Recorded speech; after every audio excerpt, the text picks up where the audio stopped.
Hi, I'm Brett Rogenski, General Manager at N.E.T.R. Incorporated, and I'm here to speak to you about the importance of summer cooling system tune-ups as well as our special HydroKleen system for ductless systems.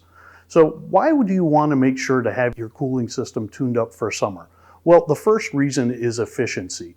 Dirt, debris, clog your outdoor unit and make it hard for it to essentially breathe and release all that warm air that has been collected from inside out to the outer environment. So the first key step is cleaning that outdoor unit for efficiency. The second most important thing is that we need to check the pressures in your system and the functionality of your system to ensure there aren't any small items that are going to become big items for you. So our coming in and testing your system early while it's still functioning can tell us if we are going to have failures later, and we can prevent costly failures when you need them the least.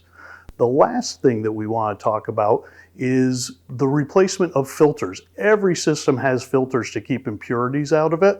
We want to replace or clean those removable filters, get fresh ones in there to increase airflow, which will help add to your comfort and the efficiency of your system.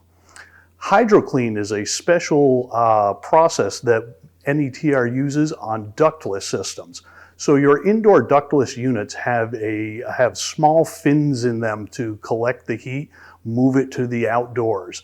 Those can become clogged over time due to the airflow with dirt, dust, pet hair, other debris in your home.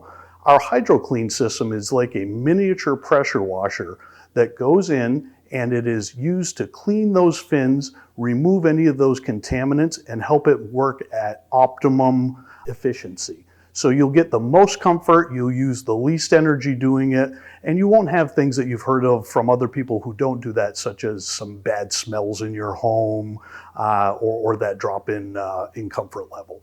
So again, very important that every system have a tune-up before the summer cooling season.